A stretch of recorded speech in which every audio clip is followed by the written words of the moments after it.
Assalamualaikum dear student. Today we are going to start unit 2, which is about real number and complex number. In this chapter we will further discuss about real numbers and properties of real numbers. उसके बाद हमने radicals के बारे में और radicands के बारे में डिस्कस करना है। लॉ ऑफ एक्सपोनेंट हो गया, कम्प्लेक्स नंबर और उन कम्प्लेक्स नंबर को मुख्तलिफ ऑपरेशन के ज़रिए सॉल्व आउट करना होगा। ठीक है, तो इस लेक्चर में जो है हम इंट्रोडक्शन करेंगे कुछ इस दूसरे चैप्टर का, जिसमें हम मुख्तलिफ डेफिनेशंस को डिस्कस करेंगे। उसके बाद रियल नंबर को डिस्कस करते हैं। तो सबसे पहले जो है ना, रियल नंबर को समझने के लिए उनसे पहले हम कुछ बेसिक सेट का कंसेप्ट क्लियर करते हैं। उनमें सबसे पहले आ जाता है natural number, which is also known as common number. ठीक है, इसको हम कॉमन नंबर से भी पुकारते हैं, बल्कि इसका एक और नाम भी है जो हम इसको कहते हैं काउंटिंग नंबर। ठीक है, ये सारे एक ही टाइप में आते हैं और वो नेचुरल नंबर कहलाते हैं। तो the numbers starting from 1 2 3 4 5 up to so on, यानी 1 2 3 जो आपकी सिंपल जो काउंटिंग डेली लाइफ में आप करते हैं, ये आपके पास सेट ऑफ नेचुरल नंबर कहलाता है। एंड डिनोटेड बाय एन, इसको हम मेंशन जो है वो कैपिटल इंग्लिश का वर्ड जो है एन से मेंशन करते हैं। उसके बाद आ जाता है सेट ऑफ होल नंबर। तो होल नंबर जो है ना, इसमें क्या होता है, when we include zero in set of natural number.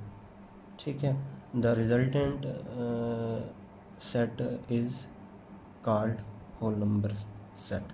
ठीक है, यानी वही आपका जो नेचुरल नंबर का सेट है, उसमें अगर आप ज़ीरो ऐड कर दें तो वो जो सेट बन जाता है वो सेट ऑफ होल नंबर बन जाता है, और इसको हम इंग्लिश के कैपिटल वर्ड W से मेंशन करते हैं। ठीक हो गया। उसके बाद है सेट ऑफ इंटीजर्स।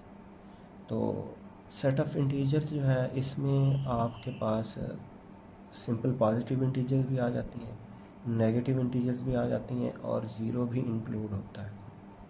ठीक हो गया, यानी in simple word we can say that the numbers zero plus -1 plus -2 plus -3 up to so on. Plus minus इकट्ठा कहने का मतलब ये है कि इसमें आपका पॉजिटिव 1 भी इंक्लूड है और नेगेटिव 1 भी इंक्लूड है।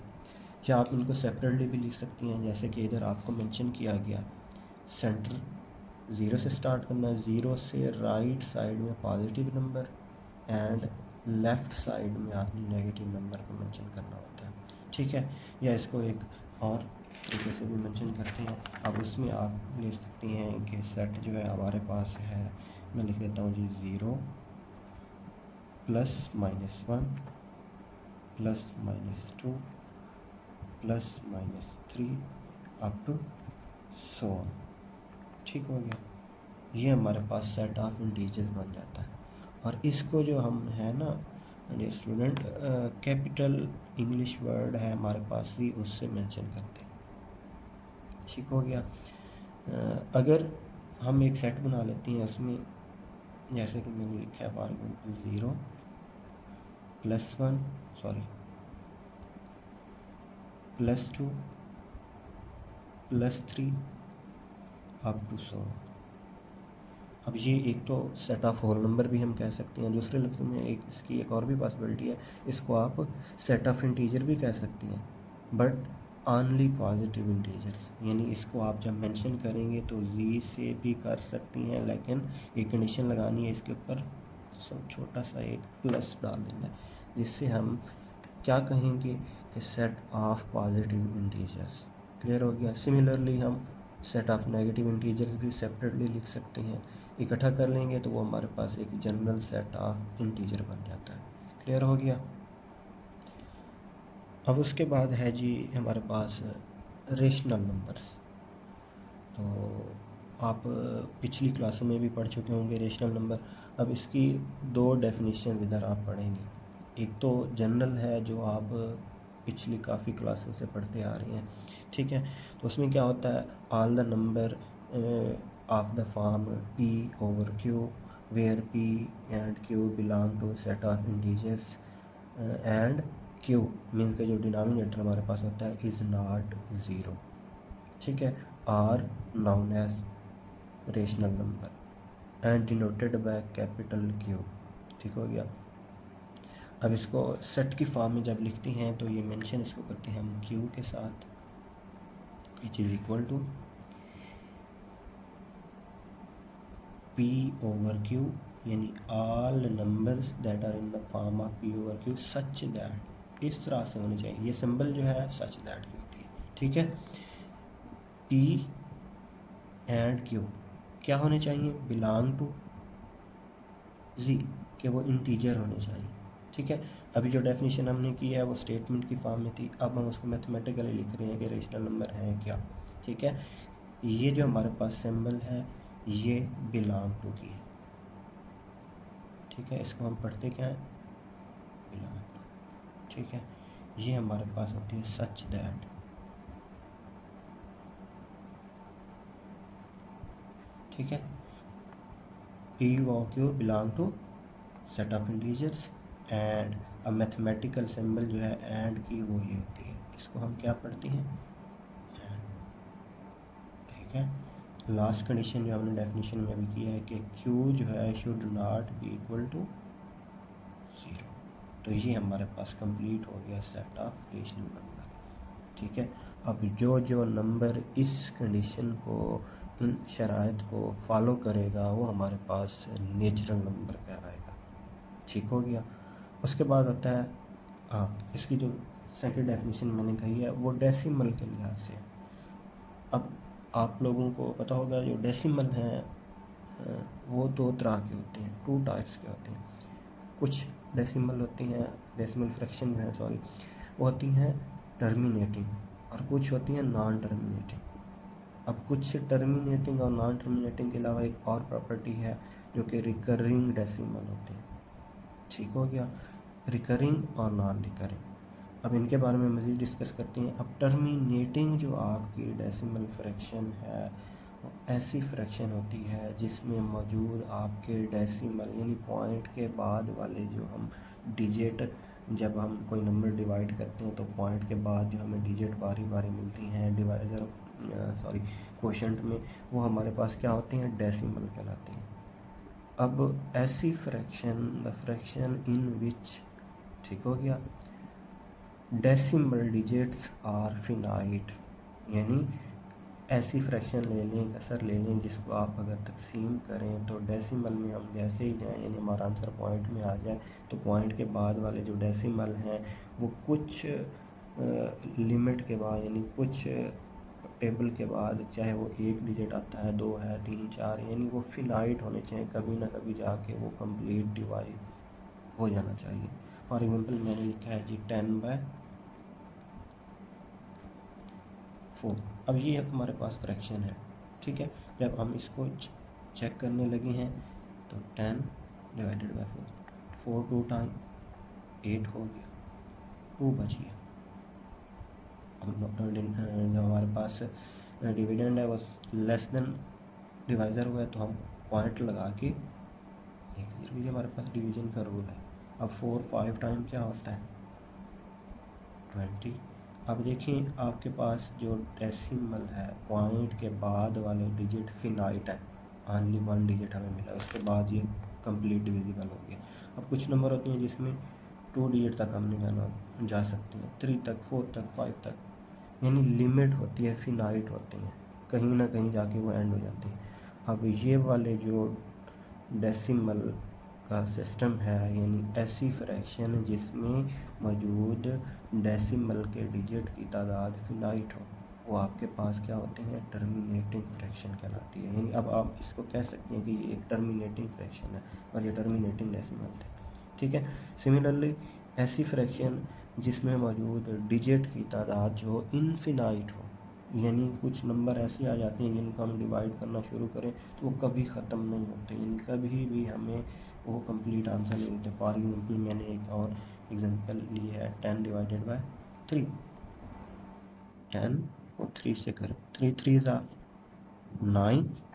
अब आगे हमारे पास 1 बचा, फिर पॉइंट 0, 3 3 9, फिर 1 बचा, वही 0 आगे, 3 3 9, ये 1, ये आगे चलता जाएगा, आंसर हमारा आगे कंटिन्यू रहेगा और कभी भी एंड नहीं होगा। क्लियर हो गया। अब इस तरह की जो भी फ्रैक्शन है उसको हम कहते हैं ये नॉन टर्मिनेटिंग डेसिमल फ्रैक्शन, ठीक है। यानी उसमें मौजूद जो डेसिमल हैं वो कभी एंड नहीं होते, इनफिनाइट हो जाते हैं, लामहदूद हो जाते हैं। क्लियर हो गया। उसके बाद अब बात आ जाती है रिकरिंग और नॉन रिकरिंग की। क्लियर हो गया। अब रिकरिंग डेसिमल ऐसी होती हैं फ्रैक्शन जिसमें हमारे पास ये जो पॉइंट के बाद वही डेसिमल जो चल रही हैं, अगर वो रिपीट हो रहे हैं, अब लाजमी नहीं है कि एक ही नंबर बार बार रिपीट हो।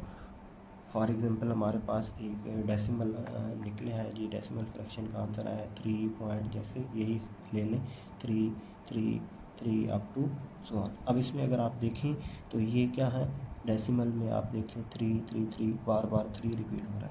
अब कुछ फ्रैक्शन में हमारे पास डेसिमल में आंसर इस तरह भी आ सकता है 3.12 12 12। अब ये भी आप देखें तो ये भी रिपीट हो रहे हैं, लेकिन इसमें 2 डिजिट जो है डेसिमल वाले वो रिपीट हो रहे हैं। अब कोई ऐसी भी फ्रैक्शन आ सकती है जिसमें 3 डिजिट बार बार रिपीट हो सकते हैं, 4 भी रिपीट हो सकते हैं, ठीक है।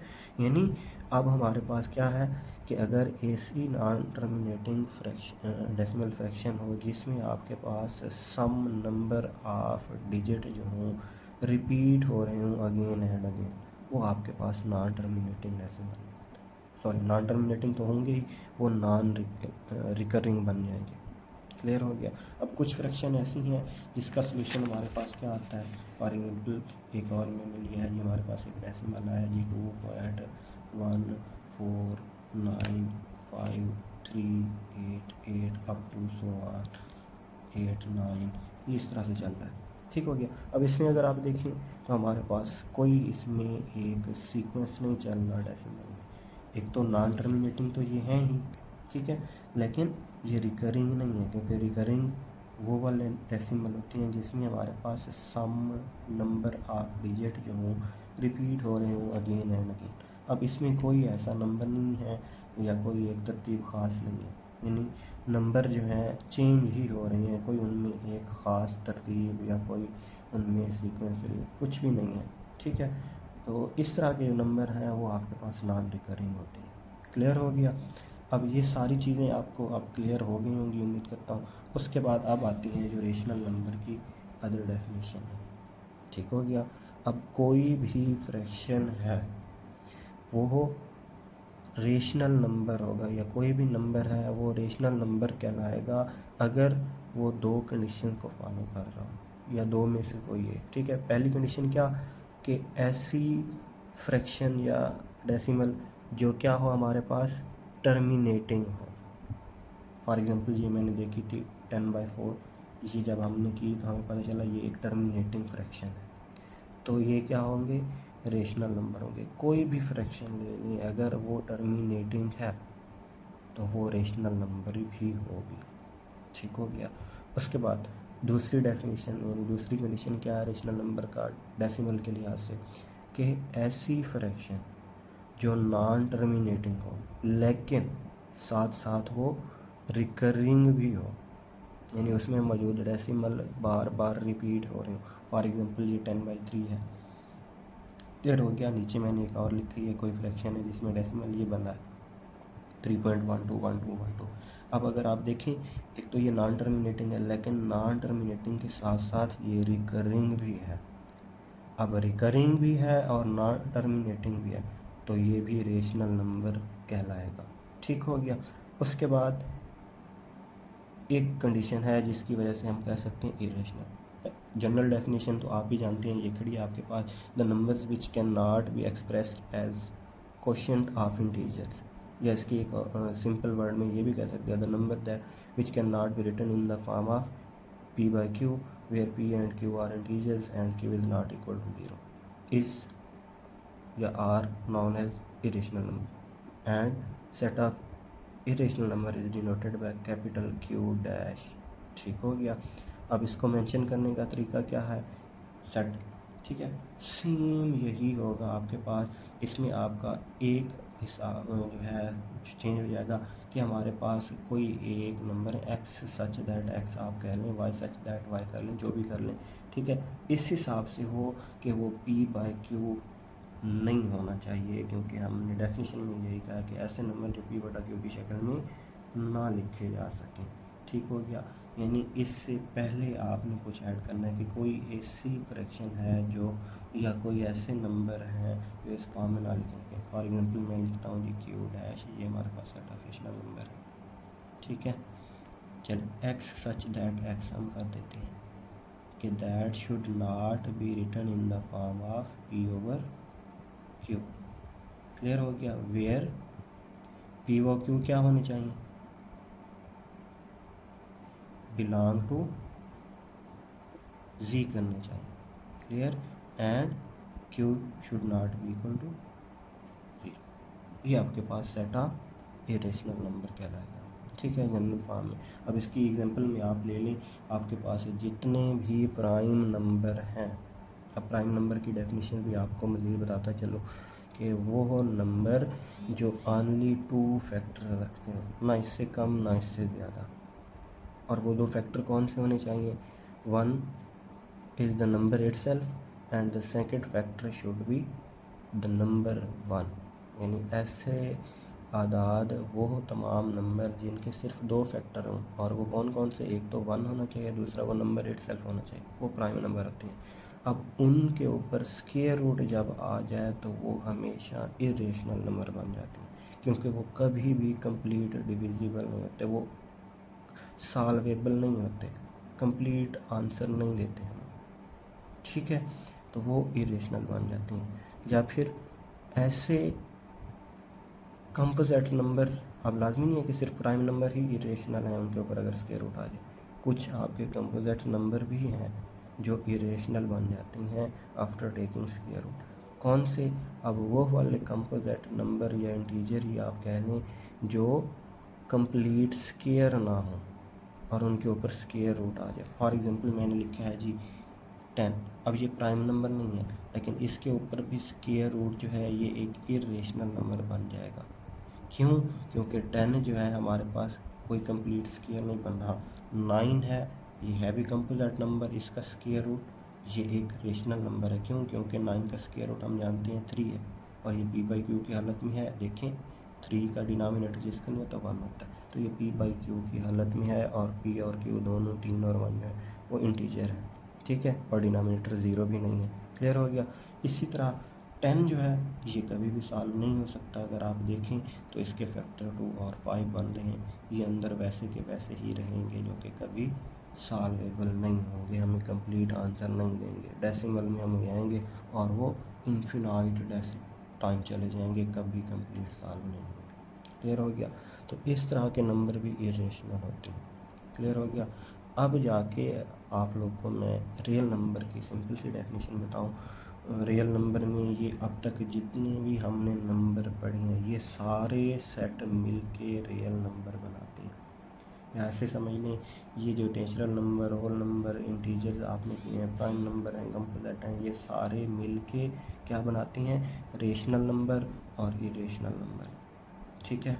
तो जनरल फॉर्म में अगर आपने रियल नंबर को डिफ़ाइन करना हो तो इस तरह आप कह सकते हैं, the union set of rational and irrational number is called set of real number या are known as real number. ठीक हो गया।